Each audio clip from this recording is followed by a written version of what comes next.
ہنا نے ایان کی طرف اشارہ کیا۔ ایان کے چہرے پر خوف، تکلیف واضح تھی۔ ایان، سب نے ایک زبان ہو کر اس کا نام لیا۔ ایان کی نظریں تو ایک پل کے لیے ہنا سے نہ ہٹی، گویا اگر اس نے اپنی نظریں ہٹائی تو وہ ہنا کو کھو دے گا۔ ایان، سن رہے ہو، میں تم سے محبت کرتی ہوں، تمہارے بغیر کچھ نہیں، ہنا نے چیخ چیخ کر کہا۔ ہنا نے اپنی نظروں کا رخ بدلا۔ بس ایک یہی لمحہ ہے جب ایان نے ایک ہی جسم ہنا کو اپنی طرف کھینچا۔ ہنا! فہد صاحب اونچی آواز میں دہاڑے تھے۔ ہر طرف سکوت چھا گیا تھا، ہر کسی کی نظریں ساکت ہوئی تھیں، اور سامنے ایان بیٹھا تھا اور ہنا اس کے سینے سے لگی رو رہی تھی۔ سب نے ایک سانس لی اور سب اس کی طرف بڑھے۔ فہد صاحب نے ہنا کو اپنے سینے سے لگایا۔ یہ زندگی خدا کی امانت ہے بیٹی، اگر تمہیں ایان چاہیے تو وہ تمہیں ملے گا۔ ایان، انہوں نے پہلے ہنا سے کہا، پھر ایان کو پکارا۔ جی سر، ایان نے سر جھکا کر جواب دیا۔ میرے آفس میں آ کر ملو مجھ سے، وہ کہہ کے رکے نہیں تھے۔ ہنا کو اپنے ساتھ لے کر نیچے چلے گئے۔ ایک ایک کر کے سب وہاں سے جا چکے تھے۔ ایان گھٹنوں کے بل زمین پر بیٹھا رونے لگا۔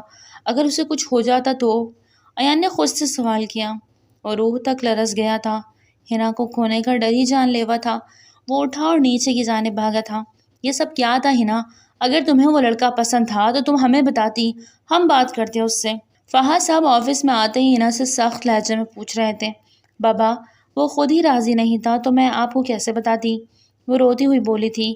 اس کی اتنی مجال کہ تمہیں انکار کریں، ابھی نوکری سے نکال باہر پھینکتے ہیں ہم اسے۔ وہ غصے سے بولے۔ نہیں بابا، ایسا نہیں کیجیے گا، اس لڑکے نے مجھ سے محبت کی ہے، نہ کہ میرے پیسوں سے۔ وہ لڑکا مجھے کسی بھی حال میں چاہیے، وہ کہتی ہے۔ ایک بار پھر رونے لگی۔ آفس کے دروازے پر دستک ہوئی تو فہد صاحب نے کمپیوٹر میں دیکھا تو ایان باہر کھڑا تھا۔ میں تمہارے لیے بات کروں گا، ایک مالک کی حیثیت سے نہیں، ایک باپ کی حیثیت سے، انہوں نے کہہ کر ہنا کی پیشانی پر بوسہ دیا۔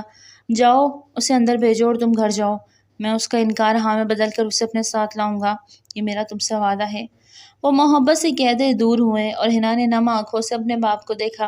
تھینک یو ڈیڈ، وہ اپنے باپ کے سینے سے لگ کر خوش دلی سے کہہ دی، وہاں سے نکل گئی۔ تمہیں ڈیڈ بلا رہے ہیں ایان، ہنا نے ایان کی آنکھوں میں آنکھیں گاڑے کہا۔ ایان نے اس بات میں سر ہلایا اور آفس میں داخل ہو گیا، جبکہ ہنا وہاں سے چلی گئی تھی۔ السلام علیکم سر، ایان نے احترام سے سلام کیا اور سر جھکا کر کھڑا ہو گیا۔ فہد صاحب اپنی کرسی سے اٹھے، مسکرا کر اس کے قریب آئے۔ وعلیکم السلام بیٹا، آؤ بیٹھو۔ ایان نرمی سے کرسی پر بیٹھا، مگر اس کی آنکھوں میں احترام اور کچھ گھبراہٹ تھی جسے فہد صاحب بخوبی نوٹ کر چکے تھے۔ فہد صاحب نے گہری سانس لی اور سیدھے اصل بات پر آ گئے۔ ایان، مجھے معلوم ہے کہ تم بہت محنتی ہو، دیانتدار ہو اور میری بیٹی ہنا سے محبت کرتے ہو۔ ایان کا رنگ بدل گیا تھا، اس نے اپنا سر جھکایا اور بولنے کی کوشش کرنے لگا۔ سر میں، فہد صاحب نے اس کی بات کاٹی۔ بیٹا، میں کوئی الزام نہیں لگا رہا، میں بات کر رہا ہوں ایک رشتے کی۔ میں چاہتا ہوں کہ تم میری بیٹی کے شوہر بنو۔ ایان کو لگا جیسے زمین رک گئی، اس نے نظریں جھکا لی، دل کی دھڑکن تیز ہو گئی۔ سر آپ، لیکن میرے گھر میں کوئی نہیں، میں یتیم ہوں، نہ باپ ہے نہ ماں، نہ کوئی پیسہ نہ کوئی عزت۔ وہ اپنے دل کی بات ان کے سامنے رکھ چکا تھا جو کہ اس کے لیے بہت بڑی تھی اس رشتے کے ناطے۔ لوگ کیا کہیں گے؟ ایک غریب لڑکے نے دولت کی ہوس میں امیر لڑکی سے شادی کر لی، وہ میری محبت کو لالچ کا نام دیں گے سر؟ وہ آہستہ سے بول رہا تھا اور بولتے وقت خوف زدہ لگ رہا تھا۔ فہد صاحب نے آہستہ سے اس کا کندھا تھاما اور اس کے ساتھ بیٹھے۔ ایان، یاد رکھو، لوگ ہمیشہ کچھ نہ کچھ کہتے ہیں، اصل بات یہ ہے کہ تم کون ہو، اندر سے کیسے ہو، میرے لیے وہ سب قیمتی چیزیں ہیں، اور میری بیٹی کی خوشی، اور وہ خوش ہے تمہارے ساتھ۔ تمہارے کردار کی مضبوطی، تمہاری آنکھوں کی سچائی اور تمہاری غیرت، یہی میرا اعتماد ہے اور مجھے تم پر پورا یقین ہے۔ فہد صاحب پر یقین لہجے میں بولے۔ ایان کی آنکھیں نم ہو گئیں۔ سر، میں آپ کا یہ احسان کبھی نہیں بھولوں گا، ایان نے کہہ کر فہد صاحب کا ہاتھ تھاما۔ یہ احسان نہیں، یہ میری بیٹی کا حق ہے اور تم اس کے قابل ہو۔ آج سے تم میرے بیٹے ہو اور جو ہمارا ہے وہ تمہارا ہے، فہد صاحب نے مسکرا کر کہا اور ایان کو اپنے سینے سے لگایا۔ ایان نے پہلی بار دل سے مسکرا کر فہد صاحب کو دیکھا۔ ایان کو فہد صاحب نے اپنے ساتھ چلنے کے لیے کہا تو وہ انکار کر چکا تھا۔ ایان کا کہنا تھا کہ وہ شادی کے بعد ہنا کو اپنے ساتھ رکھے گا، اور فہد صاحب بھی اس کی عزت نفس کو مد نظر رکھتے مان گئے تھے۔ پاپا، آپ ایان کو ساتھ لائیں، وہ مان گیا، ہنا نے فہد صاحب کو گھر آتے دیکھ کر کہا۔ بیٹا، وہ مان گیا ہے، لیکن ایک لڑکے کو یہ ہرگز منظور نہیں ہوتا کہ وہ گھر جمائی بنے، انہوں نے محبت بھرے انداز میں سمجھایا۔ نہیں بابا، آپ نے مجھ سے وعدہ کیا تھا کہ آپ اسے اپنے ساتھ لے کر آئیں گے، تو وہ آپ کے ساتھ کیوں نہیں آیا؟ میں اب آپ سے بات نہیں کروں گی اور نہ ہی اس سے، وہ غصے سے کہتی کھڑی ہوئی، ارے میری جان، ایسا ظلم نہ کرو اپنے باپ پر۔ تمہارے باپ کا تمہارے سوا ہے کون؟ آج جب تم چھت پر کھڑی تھی نا تو میری دنیا پوری مجھے گھومتی ہوئی محسوس ہوئی۔ مجھے لگا تھا کہ میرا ایک آخری سہارا بھی مجھ سے چھن جائے گا، جس کے سہارے میں زندگی گزار رہا ہوں، مجھے وہ بھی ختم ہوتا محسوس ہوا۔ مجھے ایسا لگ رہا تھا کہ اگر تم جلدی میرے پاس نہ آئی تو میں مر جاؤں گا۔ آئندہ ایسا کچھ نہ کرنا جس سے تمہارے باپ کو تکلیف ہو۔ تمہارا باپ جیتے جی مر جائے گا۔ وہ ہنا کو اپنے سینے سے لگاتا ہوا بولے۔ ہنا کی آنکھیں نم ہوئیں۔ بابا آئی ایم سوری، آئندہ میں ایسا کچھ بھی نہیں کروں گی، اور میں آپ سے پھر ناراض ہوں۔ جلدی سے کہتی اپنے باپ سے دور ہوئی۔ بیٹا یہ کیا بات ہوئی؟ تم ہم سے ناراض کیوں ہو؟ ہم نے تو ایان کو منا لیا ہے، اور تمہیں تو اس سے ناراض ہونا چاہیے کہ وہ یہاں نہیں آیا۔ وہ تو کندھے اچکاتے بول کر سارا مل بیان پر ڈال چکے تھے۔ اسے تو میں کل دیکھ لوں گی، چلیں کھانا کھاتے ہیں۔ فہد صاحب کو اپنے ساتھ لیے ڈائننگ ٹیبل کی طرف بڑھی۔ آج اس کے چہرے پر ایک الگ ہی چمک تھی، جو کہ وہ کہیں سو گئی تھی۔ وہ اس کی خوشی دیکھ کر بے حد خوش تھے، اور اس کے آنے والے زندگی کے لیے دعا تھے۔ بہت سی اچھی امیدیں انہیں ایان سے وابستہ تھی۔ ان کی بیٹی کو ہمیشہ خوش رکھے گا، اور یقین تھا کہ ان کی امیدوں پر پورا اترے گا۔ ہنا نے کھانا کھایا اور پھر اپنے بابا کے ساتھ شب بخیتی کمرے میں چلی گئی۔ تم نے ٹھیک نہیں کیا، تمہیں بابا کے ساتھ آنا چاہیے تھا۔ وہ کمرے میں آ کر ٹہلتی ہوئی غصے سے سوچ رہی تھی۔ اب تمہیں میں کل بتاؤں گی نظر انداز کس طریقے سے کیا جاتا ہے، وہ پرسوچ انداز میں کہتی بیڈ پر گر گئی۔ وہ صبح آفس آئی تو سب کچھ معمول کے مطابق تھا۔ کسی نے بھی کل کے واقعے کا ذکر نہ کیا۔ پورا دن مصروف گزرا۔ ہنا نے ایک بار بھی ایان کو مخاطب نہ کیا تھا، بس اپنے کام سے کام رکھتی۔ ایان بھی اس کی ناراضگی کو صاف محسوس کر رہا تھا، بس وہ شام کا انتظار کر رہا تھا۔ شام کا وقت تھا، آفس کے تمام لوگ جا چکے تھے۔ کانفرنس روم کی روشنی میں دھیمی تھی۔ اینا اپنے آفس میں کھڑکی کے پاس کھڑی، خاموش اداس باہر شام کے سائے میں ڈوبتے آسمان کو دیکھ رہی تھی، جیسے دل میں بھی شام اتر آئی ہو۔ تب دروازہ ہولے سے کھلا۔ کیا میں اندر آ سکتا ہوں؟ ایان کی دھیمی آواز گونجی۔ ہنا نے مڑ کر دیکھا مگر کوئی جواب نہ دیا، اور واپس باہر دیکھنے لگی۔ ایان مسکرایا اور دھیرے دھیرے اندر آیا اور اس کے سامنے آ کے رک گیا۔ ہنا میں جانتا ہوں تم ناراض ہو، اور ہونا بھی چاہیے۔ ایان ہنا کے سامنے آ کر کھڑا ہوا اور بولنا شروع کیا۔ اس کے لہجے میں اس وقت محبت صاف نمایاں تھی۔ ہنا کی آنکھوں میں نمی تھی، مگر اس نے رخ موڑ لیا۔ جب تم نے انکار کیا تھا تو ایسا لگا جیسے کسی نے سب کچھ چھین لیا ہو۔ میری محبت، میری پہچان، میری عزت، سب ایک لمحے میں بیکار ہو گئی تھی۔ وہ روتے ہوئے بولی، مجھے لگا میں تمہارے قابل نہیں۔ تم اتنی بااختیار، اتنی خوبصورت، اتنی اونچے خاندان سے، اور میں بس ایک یتیم، ایک غریب۔ لیکن ہنا، مجھے دیر سے سمجھ آئی کہ محبت برابری مانگتی ہے، حیثیت نہیں۔ وہ آہستگی سے بولتا اس کے مزید قریب ہوا۔ اب ہنا نے نظریں اٹھائیں، آنکھیں نم، مگر توجہ اس کی بات سن رہی تھی۔ ایان نے ایک قدم اور آگے بڑھایا۔ جب تم چھت پر گئی نا، سب کے سامنے اپنا دل کھولا، تو لگا جیسے میرے اندر ایک اندھیرا چھٹ گیا ہو۔ تم نے دنیا کے سامنے مجھے قبول کیا، اور میں پیچھے ہٹ گیا، خوفزدہ ہو گیا۔ اس نے ہنا کی آنکھوں میں آنکھیں گاڑ کے بولا، میں بیوقوف تھا ہنا، لیکن اب نہیں۔ اب میں تمہیں کھونا نہیں چاہتا۔ تم چاہو تو سزا دو، لیکن خفا مت رہو۔ بس ایک موقع اور دے دو، اپنی محبت کو مکمل ہونے دو۔ وہ منت بھرے لہجے میں بولا۔ ہنا کی آنکھوں میں خوشی کے آنسو بہہ رہے تھے۔ اور اگر تم نہیں مانو گی تو میں روز آ کر مناؤں گا، جب تک تم مجھے وہ ہنسی واپس نہ دو جو میری وجہ سے چھینی تھی۔ چند لمحے خاموشی چھائی رہی، پھر ہنا آہستہ سے آگے بڑھی، ایان کی طرف دیکھا۔ تم سچ میں بہت بیوقوف ہو، لیکن ہو تو میری محبت، اور محبت خفا ہو سکتی، ختم نہیں۔ ہنا نے کہہ کر ایان کے سینے پر ہاتھ رکھ کر اسے خود سے دور دھکیلا۔ ایان نے بے یقینی سے مسکرا کر اس کا ہاتھ تھاما۔ تو مطلب تم نے معاف کیا؟ ایان نے مسکرا کر پوچھا۔ ہنا نے ہنستے ہوئے آنکھیں صاف کی۔ محبت میں معافی نہیں دی جاتی، بس دل دیا جاتا ہے، ہمیشہ کے لیے۔ وہ مسکرا کر کہتی اس سے دور ہوئی، اور اپنا بیگ اٹھاتی آفس سے نکل گئی۔ ارے یار سنو تو صحیح، یہ تو بتاتی جاؤ کہ آخر کس دن ہمیں اپنی ان خوبصورت باہوں کا ہار پہنانا ہے، تاکہ میں تمہارے بابا سے بات کروں۔ وہ پھر شوق لہجے میں بولتی اس کے پیچھے ہی بھاگا تھا، جب تم چاہو، کیونکہ ہنا اور اس کی محبت تمہاری ہی ہے۔ وہ بھی پرشوق لہجے میں بولتی آگے آگے پڑھ رہی تھی، اور اس کے پیچھے پیچھے وہ جا رہا تھا۔ ویسے شادی کی شاپنگ کے لیے ہم کل جا رہے ہیں، اگر تم فری ہو تو ہم چل سکتے ہیں۔ اس کے ساتھ چلتا ہوا بول رہا تھا، کل ملتے ہیں۔ وہ اپنی گاڑی میں بیٹھتی بول کر گاڑی آگے بڑھا چکی تھی، جبکہ پیچھے کھڑا ایان نظروں سے اوجھل ہوتی گاڑی کو دیکھ رہا تھا۔ چہرے پر ایک زندگی سے بھرپور مسکراہٹ تھی۔ شادی کی تیاریاں مکمل ہو چکی تھی۔ پورے شہر میں اگر کہیں چراغا تھا تو وہ تھا فہد صاحب کا شاندار بنگلہ، جو جگمگاتی روشنیوں میں نایا ہوا تھا۔ ہر طرف رنگ برنگی سجاوٹ گلابوں کی خوشبو اور لوگوں کی چہل پہل۔ ہنا آئینے کے سامنے بیٹھی تھی، سرخ عروسی لباس میں وہ کسی شہزادی سے کم نہیں لگ رہی تھی۔ اس کے چہرے پر سکون تھا، آنکھوں پہ روشنی، اور دل میں وہ شخص جسے اس نے چنا تھا۔ ہر رکاوٹ کے باوجود سامیہ، نمرہ اور عروج، وہ تینوں جو کبھی کسی حقیر سمجھتی تھی، آج اس کے کمرے میں سر جھکائے اس کے پاس ہی پھر رہی تھی۔ ہنا نے مسکرا کر ان سب سے دیکھا۔ سب ختم ہو گیا، اب صرف خوشی باقی ہے، اور میں چاہتی ہوں کہ میرے ہر لمحے میں تم سب شریک ہو، ہنا نے مسکرا کر کہا، اور وہ شرمندگی سے آنکھیں چرانے لگی، مگر ہنا نے دل بڑا کر کے سب کو معاف کر دیا۔ لان کے بعد شاہوں کی دربار جیسے سجایا گیا، دھیمی قوالی چل رہی تھی، مہمان آ رہے تھے اور جا رہے تھے۔ تب دروازے سے ایان داخل ہوا، سفید شیروانی، ماتھے پر بندی سرخ پگڑی، اور چہرے پر وہی عاجزی جو اسے خاص بناتی تھی۔ سب کی نگاہیں اس پر جا ٹھہری۔ فواز صاحب نے بڑھ کر اسے سینے سے لگایا۔ نکاح خواہ نے آہستہ سے مائک سنبھالا۔ محفل میں خاموشی چھا گئی۔ ایان بن شفیق، کیا آپ کو ہنا بنت فہد اپنے نکاح میں قبول ہے؟ ایان کی آواز گونجی، پورے یقین کے ساتھ۔ قبول ہیں؟ پھر ہنا سے پوچھا گیا۔ پردے کے پیچھے سے ہنا کی کانپتی آنسوں سے بھیگی ہوئی آواز گونجی، قبول ہے۔ دعائیں بلند ہوئیں، آسمان جیسے جھک گیا، تالیاں بجی، مبارکبادیں گونجی، اور ایک نئی زندگی کا آغاز ہوا۔ سچائی، محبت اور عزت کے ساتھ قرآن پاک کے سائے تلے وہ رخصت ہوئی۔ فواز صاحب نے تحفے کے طور پہ ہنا کو ایک اپارٹمنٹ گفٹ کیا تھا، اور ایان نے اپنا گھر لیا تھا جس میں آج پہلی بار ہنا نے ہی قدم رکھا تھا۔ ہنا پورے راستے خاموش رہی۔ ہنا کا استقبال دھوم دھام سے کیا گیا، جس کے بعد تمام ملازم چلے گئے، اور پھر ایان اسے لے کر کمرے میں آیا۔ کمرہ خوشبو سے مہک رہا تھا، نرم روشنی، پھولوں کی ہلکی سی خوشبو، اور دل دھڑکنوں کی آوازوں میں الجھے ہوئے تھے۔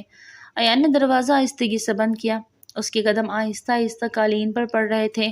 ایان کچھ لمحے رک گیا، پھر نرمی سے گویا ہوا، آج تم اتنی خاموش کیوں ہو؟ ایان نے پرشوق لہجے میں پوچھا، تو ہنا نے آہستہ سے نظریں اٹھائی، ہونٹوں پر ہلکی سی مسکراہٹ اور آنکھوں میں شرمیلی چمک۔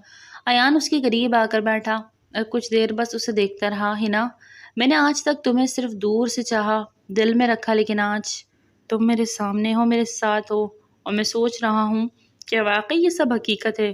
ایان نے کھوئے ہوئے انداز میں کہا، یہ حقیقت ہے اور میں نے تمہیں دل سے چاہا، ہنا دھیمی آواز میں بولی۔ ایان کے ساتھ خود بخود اس کے ہاتھ پر جا رکا۔ تمہارا ہونا میری زندگی کا سب سے حسین فیصلہ ہے ہنا، تم نے مجھے عزت دی، محبت دی، سچائی پر یقین دلایا، اور خود کو میرے حوالے کر دیا۔ میں وعدہ کرتا ہوں ساری زندگی تمہیں وہی مقام دوں گا جو تم نے مجھے دیا۔ میری زندگی کی سب سے قیمتی شناخت تم ہو، میری پہچان۔ ہنا کی آنکھوں میں آنسو آ گئے، مگر وہ مسکرا دی۔ اور میں وعدہ کرتی ہوں تمہارا ہر دکھ، تھکن، خوف میری باہوں میں پگھل جائے گا، کیونکہ اب میں صرف تمہاری ہوں، تمہاری ہنا ہمیشہ کے لیے۔ ایان نے نرمی سے اس کی آنسو صاف کیے، پھر ماتھے پر ہلکی سی محبت سے پیشانی چومی، اور کان پر جھک کر محبت بھری سرگوشی کی، تو ہنا اس کے سینے پہ چہرہ چھپا گئی۔ وہ اسے اپنے باہوں میں بھرتا بیڈ پر آیا اور نرمی سے اسے جولری کے وزن سے آزاد کر گیا، اور دوپٹے کو بھی دور رکھا۔ اسے خمار آلود نظروں سے دیکھتے اس کے لبوں پر جھکا۔ ہنا نے آنکھیں بھینچ لی اور ایان کی گردن پہ ہاتھ رکھا۔ ایان نرمی سے اسے بیڈ پر لٹاتا کسی کالی گھٹا کے مانند چھایا، اس کے چہرے کے نقوش اپنے لبوں سے چھوتا، گردن تک کا وہ سفر طے کر چکا تھا۔ ہنا کی آہیں پورے کمرے میں گونجی۔ ایان اس کے چہرے کے قریب آیا، ابھی تو میں تمہیں شدتیں دکھائی بھی اور تم ایسے کرنے لگی۔ ایان نے ہنا کے کان میں سرگوشی کی تو ہنا مسکرائی، اس کی گردن پر پیار بھرا لمس چھوڑا اور اسے اپنے سینے سے لگاتا اسے سراب کر گیا، اس کی روح تک رسائی کر گیا۔ ہنا کی آوازیں اب کمرے میں گونج رہی تھی، اس کی شدتوں پر وہ تڑپی، اور اس کی شدتیں برداشت کرنے کی وہ ناکام کوشش کرنے لگی۔